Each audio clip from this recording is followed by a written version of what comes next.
Respected Dharma Masters, respected practitioners, and guests.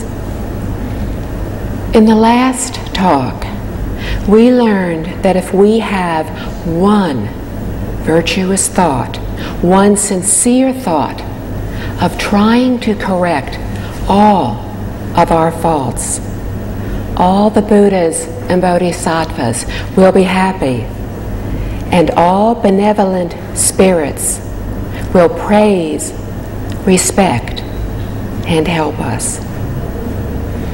So even just one virtuous thought can help us to change through actions, for in this way cause and condition are complete. Once we begin to change, we will begin to see results, such as being happier and having fewer worries. We will start to feel liberated and free. When we begin to change and see results, we will usually come up against karmic obstacles. We may lack energy or feel irritable, confused, overwhelmed.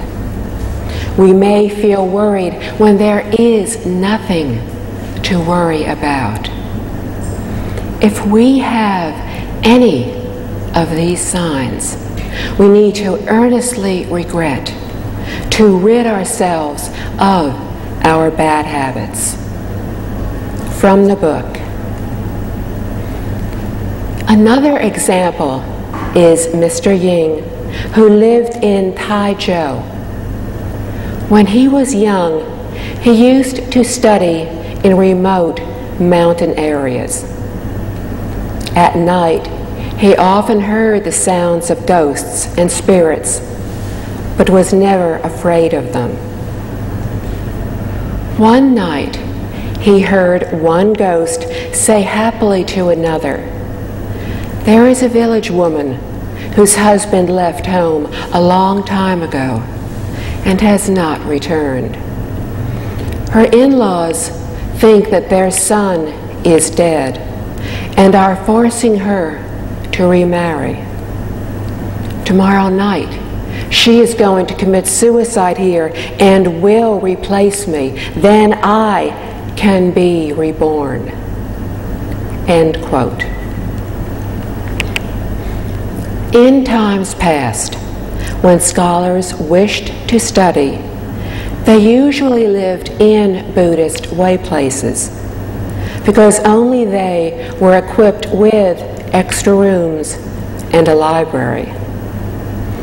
Each way place had a library of sutras, and the collections were quite complete. Not only did they have Buddhist sutras, but also would have the 4 books and the 5 classics. Most would also collect the works from numerous schools of thinking from the Zhou dynasty over 2,200 years ago. They usually referred to the library as the Sutra Collection Chamber. During ancient times, there were no public libraries. Buddhist way places were often regarded as a combination school and public library. Most scholars preferred to reside in these way places, which were usually located in the mountains or in some woods. They provided a quiet and fresh environment for scholars to study. Ghosts do actually exist, and they live among humans. They usually appear in sparsely populated areas or when a person's spirits are low. Mr. Ying's mind was pure and honest. He neither paid heed to nor was afraid of them. However, one day he overheard one ghost telling another that a young woman was going to commit suicide. Anyone who commits suicide needs to find a replacement before he or she can be reborn. Another person must commit suicide in exactly the same place and the same manner as the previous ghost for that ghost to be set free. The same applies to car accidents. Although the deceased did not commit suicide, but was the victim in an accident, he or she would still need to find a replacement. This example is about a ghost who had hung himself and was looking for a replacement. He had already foreseen the death of the young woman. The son in the family, who was away from home, had failed to return home for a long time. The family knew nothing of his whereabouts and consequently was forcing the daughter-in-law to remarry. She did not wish to do so and planned to commit suicide the following night.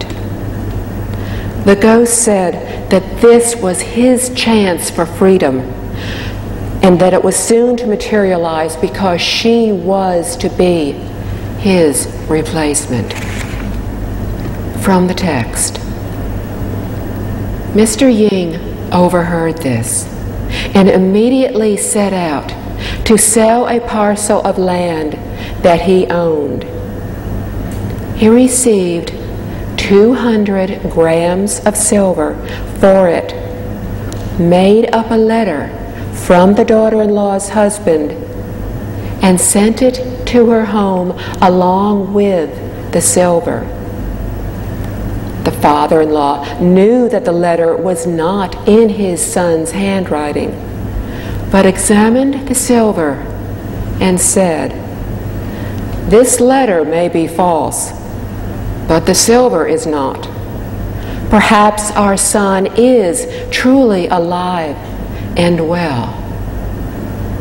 Consequently, the daughter-in-law did not need to remarry, and her husband returned home after a while.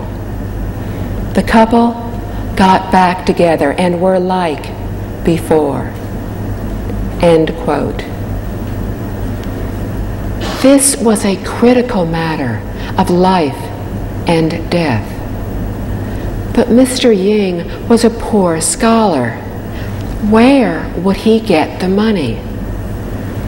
He immediately went home to sell his land and obtained 200 grams of silver. He then made up a letter and sent it along with the silver. The parents knew right away that the letter was not from their son, but who on earth would send them that much money? The silver was certainly real, so their son must be alive and well. Not long after, their son did return home. Mr. Ying saved the breakup of a family, an act of great merit. When he was selling the land and sending the money, he did not consider for one moment that he was accumulating merit. He simply acted out of compassion by wanting to help. He thought no further of what he had done and returned to the way place to continue his studies. From the book. Mr. Ying then heard the first ghost say, "Originally, I was supposed to be able to leave this place to be reborn, but Mr. Ying messed up my chance." The second ghost asked, "Why don't you get even with him?" The first ghost replied, "I cannot. The heavenly beings have recognized his goodness and virtue. He is going to receive a prominent position in the future. How can I harm him?" End quote. The first ghost was so upset because Mr. Ying had just destroyed his chance to be reborn. When the other ghost asked him why he did not get even with Mr. Ying, he answered that the heavenly beings had already recognized his goodness, so he could do nothing to hurt him. From this, we know that if a spirit or a heavenly being can harm a person, it is because that person did something to deserve it. If a person has committed no wrongdoings, then the spirits would not be able to harm him or her. There is an old Chinese saying, "There is a 30% possibility that humans are afraid of ghosts, but a 70% probability that ghosts are afraid of humans." It is silly for us to be afraid of ghosts because they are much more afraid of us. Only when we have done something wrong do we need to be afraid of them, because only then are they able to harm us. If our conscience is clear, then malevolent spirits can do nothing to us. There are several books which tell of such accounts, such as Spiritual Collections, the 25 Books of Official Records, and a record of response and retribution in history. Seeing Mr. Ying's goodness, the heavenly beings had already planned for Mr. Ying to become a minister in the government. Later in his life, Mr. Ying did indeed hold the position of minister. From the book. Mr. Ying heard this and became even more diligent in practicing kindness and accumulating merit. Whenever there was a famine, he would give grain from his storehouses to the poor and needy, and was always eager to do whatever he could to help relatives in emergencies. When things did not go his way, he always reflected within rather than complain of external conditions. Thus, he always quietly complied with conditions. Even today, his descendants are very prominent. End quote. When people were rude, teased him, or infringed on his rights, he always examined his own actions to see if he was at fault. He took everything in stride, never argued with anybody, never thought of revenge, but practiced tolerance. Not only did he reach the high position of minister, his descendants, who were also very capable and virtuous, were likewise prominent. All of this happened because Mr. Ying had saved a family from being torn apart. From the book. There was another person, Feng Shu, who lived in Jiangsu province. His father was very wealthy. Whenever there was a famine, his father would be the first to waive the rent on the rice fields, hoping that other wealthy people would follow suit. He also donated grain from his storehouses to the poor. End quote. At that time, wealthy people owned all the land, which they in turn rented to the farmers. When there was a disaster or a bad harvest, Feng Zhu's father would waive the rent on the farmlands to help the farmers, hoping that other wealthy landowners would do the same. Most of the farmers would be able to survive a bad year as long as they did not have to pay the rent. This was an act of great goodness. Not only did he waive the rent, but he shared the grain from his storehouses as well. From the book. One night, he heard ghosts outside his home. No kidding. A country scholar in the Shu family is going to pass the provincial examination.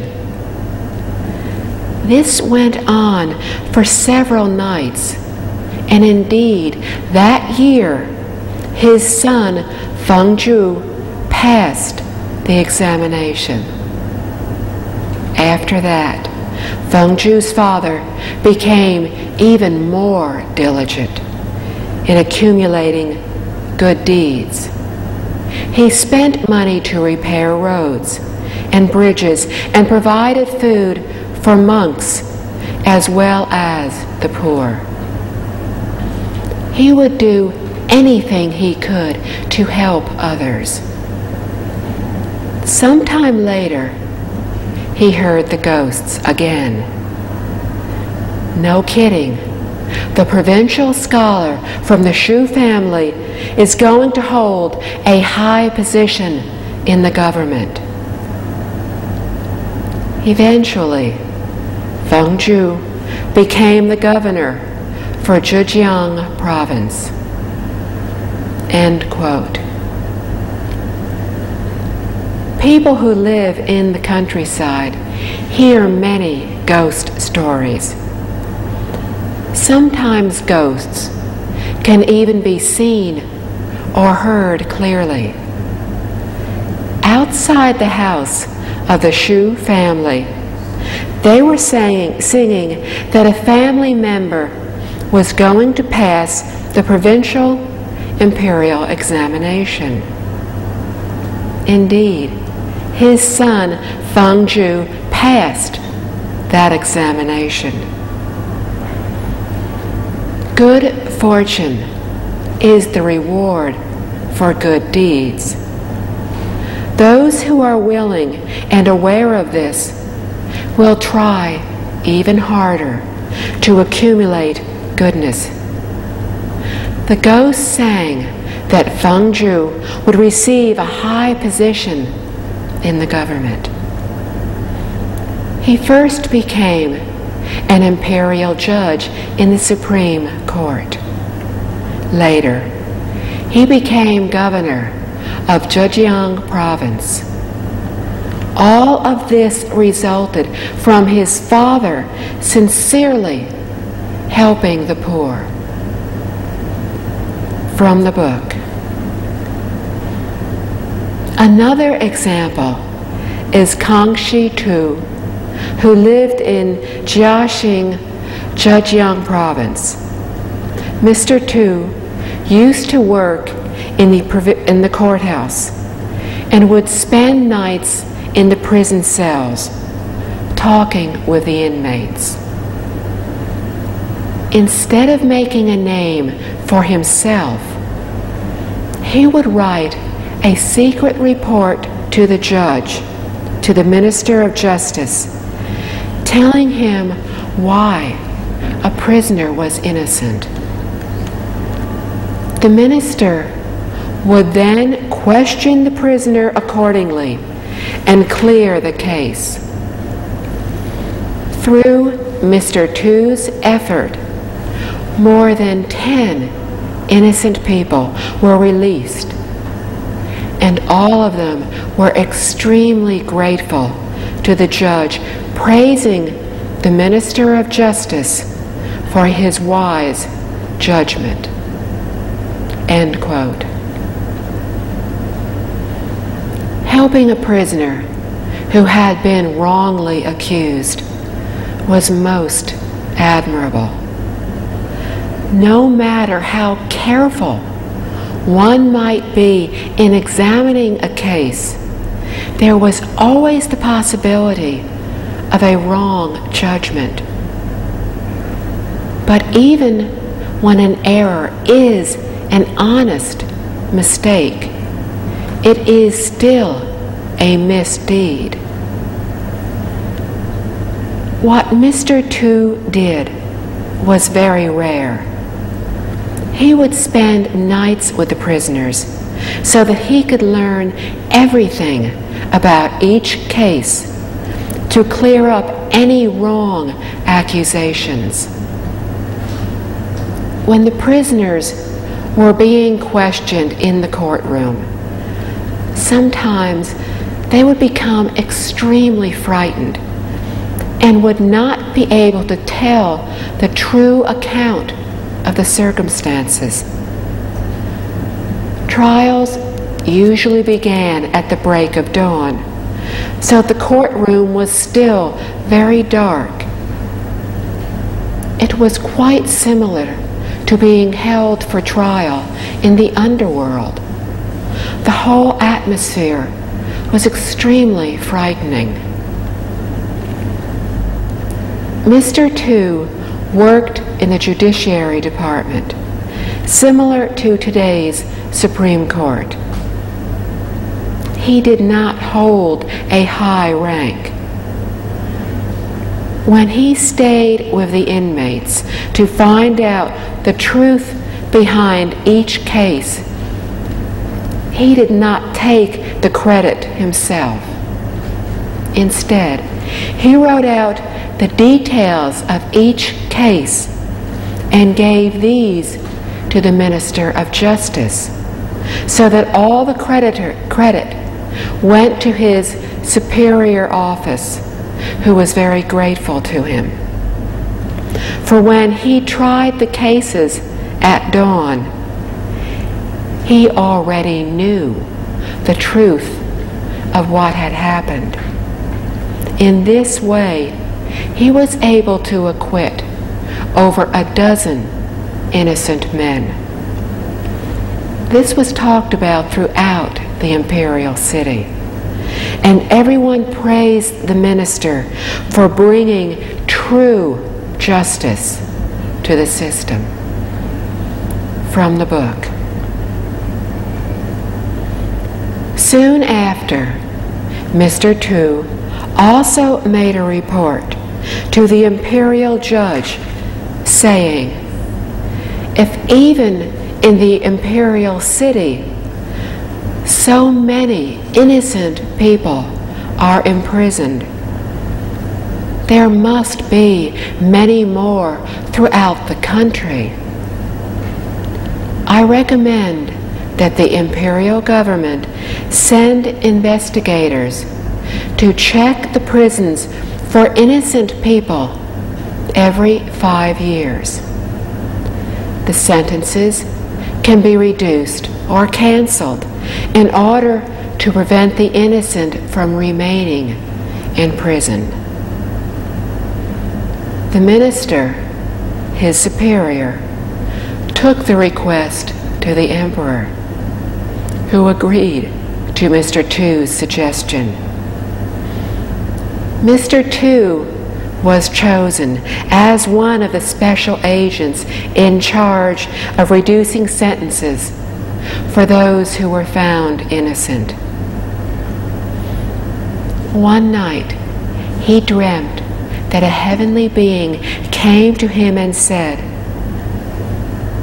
"You were not supposed to deserve a son in this life, but this act of reducing prison sentences for innocent people accords with the wishes of the heavens. You will be bestowed with 3 sons, and they will all attain high positions." After that, his wife gave birth to 3 sons who all became prominent men in society. End quote. The imperial city, which was where the emperor resided, was to be the model for the country. Mr. Tu understood that if the imperial city had unjustly punished prisoners, then there must be many more such cases outside of the city.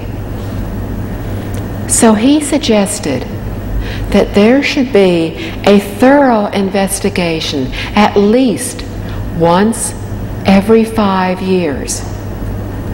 The imperial judge carried this recommendation to the emperor, who agreed. The imperial judge was very fond of Mr. Tu and knew him to be honest, just, and humane.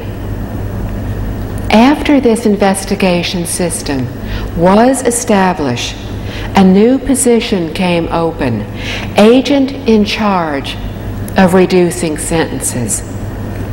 The court appointed Mr. Tu as one of these agents. The heavenly being told him of his 3 sons. Similar to Mr. Liao, Mr. Tu was not destined to have any. Mr. Liao sought and received a son. Mr. Tu received sons due to his accumulation of good deeds. From the text. Another example of attaining good outcomes from practicing kindness is Ping Bao, who lived in Jiaxing. Ping was the youngest of the 7 sons of the magistrate of Qizhou, Anhui province. He married into the Yuan family in Pinghu County, Zhejiang province, and was a good friend of my father. Ping Bao was very knowledgeable and talented, but he was never able to pass the examinations. He spent his time studying Buddhism and Taoism. End quote. Once, while traveling to Lake Mao, he came to a village and saw a way place in desperate need of repairs. The statue of great compassion Bodhisattva was wet from a leak in the roof. Ping took out all of his money that he had with him and gave it to the abbot, asking him to please use it for repairs. The abbot replied, "It will be a very big project. I am afraid this is not enough to complete your wish." Ping Bao then took out all of his luxurious belongings and gave them to the abbot. His servant tried to persuade him to keep his best outfit, but he refused, saying, "It does not matter to me. As long as the statue of Guan Yin Bodhisattva remains undamaged, I do not care if I have to go without clothes." Ping's father was the head of the local government. Ping had failed several attempts to pass the imperial examinations. Therefore, he had given up the hope of a government career. The finances of his family were adequate, so he was able to spend his time studying Buddhism and Taoism. He would often go on walking tours with monks. On one of these trips, he happened upon a Buddhist way place and saw that the statue of Great Compassion Bodhisattva was wet from a leak in the roof. It was obvious that the way place was in desperate need of repairs.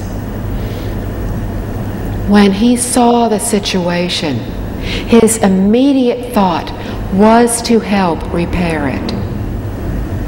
So he opened his purse and took out 16 ounces of silver, all the money that he had with him, and gave it to the abbot.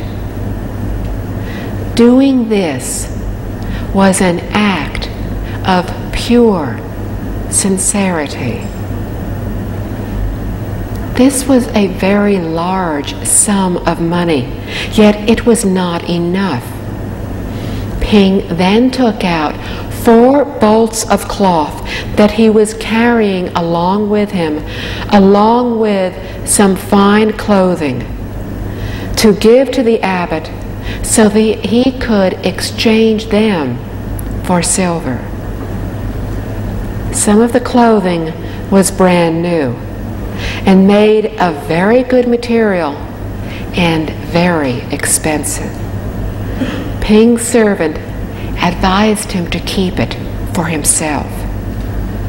Ping answered that if it would help to repair the way place and protect the statue of Great Compassion Bodhisattva, he would donate all of his clothing. From the book.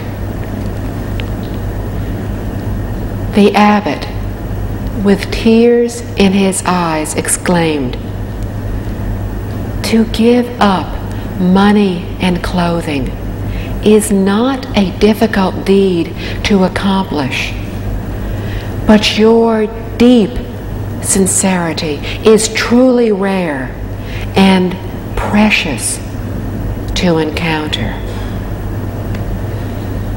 After the way place was repaired, Ping Bao asked his father to visit the way place, and together they spent the night there. That night, the Dharma protector of the way place, Che Lan, came in his dreams to thank him and said, "Since you have accumulated these merits and virtues, your children and descendants will enjoy having imperial appointments for generations to come." Later, his son and grandson both passed high examinations and were appointed as imperial officials. End quote. It was not hard for a wealthy individual to donate money in aid of others, but his sincerity in thinking only of the statue and not of himself was very rare. He was the sole benefactor of the restoration, so they invited him to return and view the repaired wayplace. He took his father with him, and that night he dreamed of the Dharma protector, Chelan, who thanked him and told him of his good fortune, which he deserved due to his sincere goodness and kindness. Like the other examples, the good fortune was also rewarded to his descendants. So good results do come from good causes. From the book. Liao from Jiashan County in Zhejiang Province is another example. His father used to be a clerk in the provincial courthouse. Once, Li's father learned of an innocent man who was given the death penalty and tried to save his life. When the prisoner heard about this, he told his wife, "I am so indebted to this man who has spoken on my behalf, but I have no way of showing my gratitude.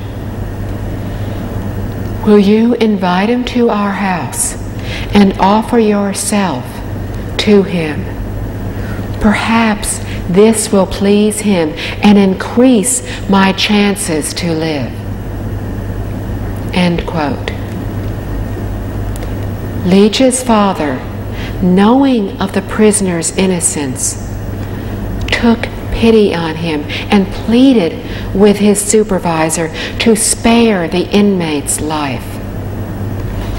If he could save the prisoner, he would save the entire family as well.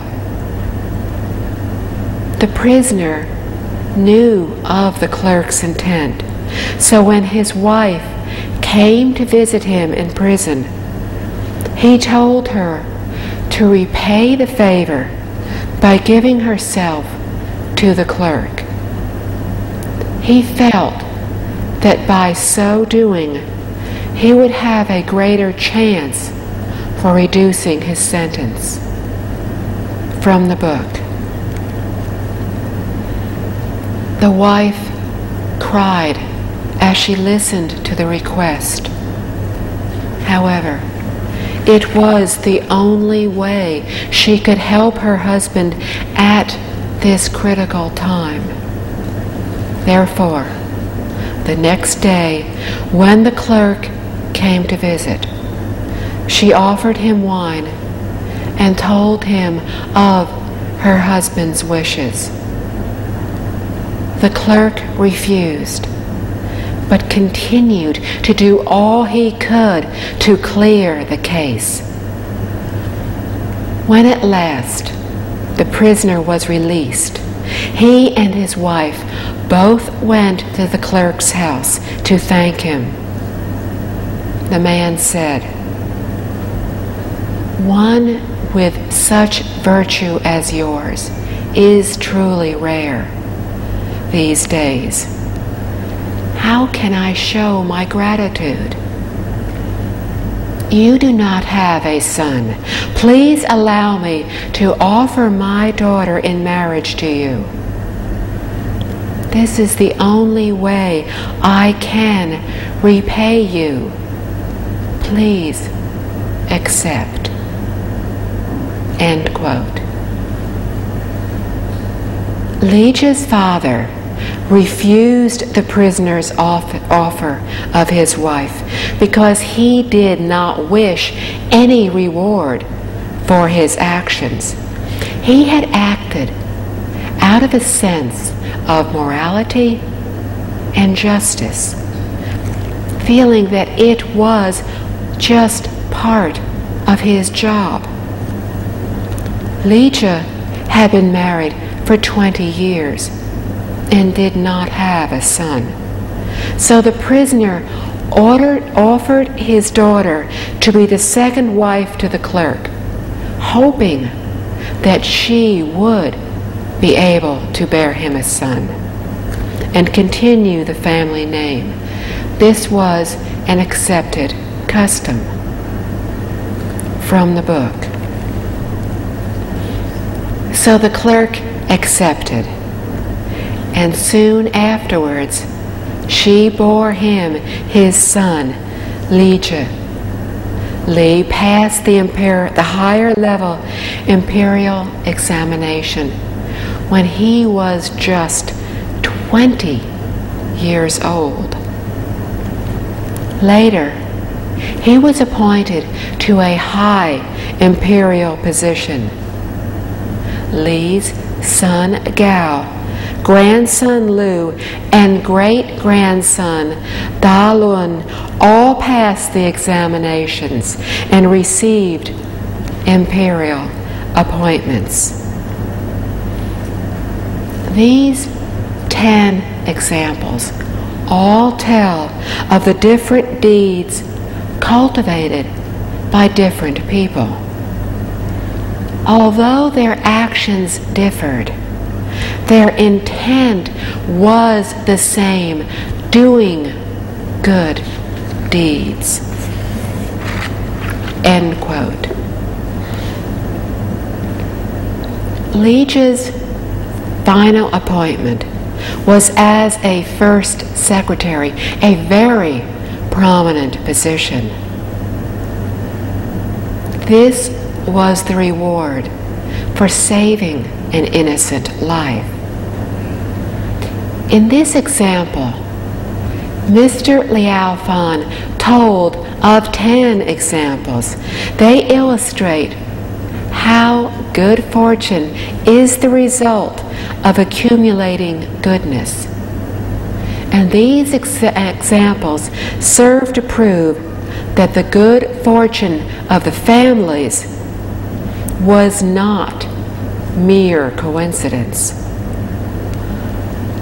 The dates of these events all happened very close to the time of Mr. Liao Fan. So he either knew of them personally or they had been related to his family. All this shows that goodness will result in good fortune, while meanness will result in bad fortune. From the text. If we were to examine goodness closely, we would find that there are many different kinds. There is real goodness and false goodness, honest goodness and crooked goodness, hidden and visible, apparent and actual, proper and improper, full and half, big and small, and finally, difficult and easy. These different types of goodness, which are to be carefully learned and understood. If we try to practice good deeds but do not learn how to differentiate between right and wrong, we may end up doing more harm than good. Then all of our efforts would have been in vain." End quote. Recently, I have spoken to several people trying to progress in their practice and trying to help others. One person had arranged for me to give a Dharma talk to several friends who spoke English. She was coming to the Amitabha building to pick me up where we were waiting, but she simply could not find the building. She had been there before. Becoming nervous over worrying about my waiting and frustrated by the situation, she called a friend who told her that yes, she was at the right location. On her next drive around the block, she finally found the building. Another person called to say that she was trying so hard to practice, but found herself becoming angry when others had said absolutely nothing to offend her. People at the office were starting to avoid her, and she was feeling very badly. A third person had come with her parents to the Amitabha building. She had just started coming to the lodge and listening to tapes and had not gotten angry for several weeks. She was doing very well in her cultivation. Then she suddenly received very negative news at work. These are all examples of karmic obstacles. Please do not give up when this happens. Constantly bear in mind that what we are trying to do is to help others. That is what we vow to do, to benefit all sentient beings. That is why we vow to go to the Western Pure Land. When we do so with the mind, the heart, of utmost sincerity, the Buddhas and Bodhisattvas will respond to our pleas. This sincerity is the utmost important factor in our practicing goodness. It is to do goodness without asking for anything in return. It is to do goodness that is true and honest. However, good acts that are based on certain conditions are wrong. For instance, some people, Buddhists included, do not understand that Buddhism teaches us to break through and eliminate delusion and wandering thoughts and attachments. When they go to a way place to pay their respect to Buddhas and Bodhisattvas, they often do so to ask for something. If there is nothing they want, they do not go. They burn incense in front of the Bodhisattvas and pray for assistance. If the Bodhisattvas would just grant what they want, they vow that they will provide special offerings. This is trying to strike up a bargain. Li's father was a virtuous man. The prisoner's offering of his wife inadvertently reduced him to being immoral. Li's father was not offended and continued to help the prisoner, an act of true generosity. Therefore, it was only right that he received good fortune. The previous 10 accounts are examples of good actions. Now we will look at the concepts they illustrate, for we need to understand the proper ways to accumulate goodness. From the book. What is real goodness and false goodness? In the Yuan dynasty, a group of scholars went to Tianmu Mountain to visit Master Zhongfeng. One of them asked, "Buddhism often speaks of the karmic reward for good and bad, saying that it is like the shadow, following the form wherever it goes.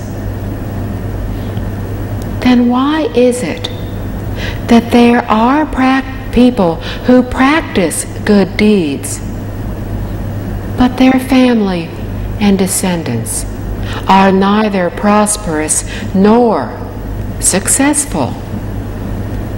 On the other hand, there are bad and wicked people who behave immorally, but their family and descendants do quite well. What has happened to the law of cause and effect? Are there no standards in the Buddha's teachings?" End quote. Master Zhongfeng lived in the Yuan dynasty approximately 700 years ago. His name should be quite familiar to many of us because he edited the thrice yearning ceremony book that we currently use. At that time, the scholars went to Tianmu Mountain to visit the master and asked him some questions. They knew that Buddhism and Taoism both teach of the law of cause and effect, that both teach that it is immutable, is permanent.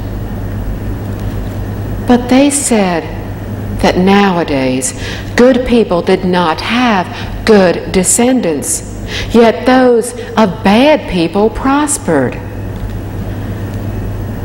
So the scholars posed the question to the master, saying that this contradicted what they saw. From the book, Master Zhongfeng answered, "Ordinary people are blinded by worldly views. They have not yet cleansed their minds of impurities and cannot see with true perception. Therefore, they look upon goodness as wrongdoing and mistake wrongdoing as goodness. This is very common nowadays." End quote. Ordinary people only see ordinary things. When our minds are impure due to worldly emotions, we are still bothered by many wandering thoughts and attachments. we do not have the eyes of wisdom to discern the truth. And this is why people often mistake bad for good, and often mistake good for bad. This is delusion. From the book. The Master continued, "Furthermore, these people do not blame themselves for failing to understand, but instead blame their misfortune on the heavens." The scholars questioned how good and bad could be mistaken for each other. Master Zhongfeng asked each of them to express their thoughts on what was good and what was bad. One scholar said that to yell at and hit others was bad, to respect and treat others in a mannerly way was good. The Master replied, "Not necessarily." Another scholar then said that being greedy and taking another's money was bad. Not being greedy and behaving properly was good.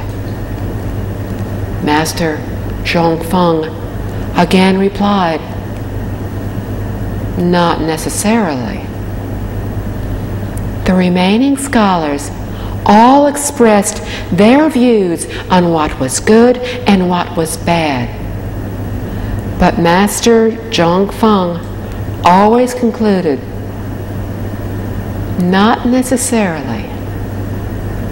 End quote. Upon the Master's request, the scholars gave their opinions on what was bad and what was good. Their standard was that reproaching and hitting others was bad, while respecting and being courteous to others was good. Being greedy and not obeying the law was bad, while being honest and proper was good. The Master said that their standards for good and bad were unreliable and did not agree with any of their examples. With this, everybody asked the Master to explain his standards, since they were so different from theirs.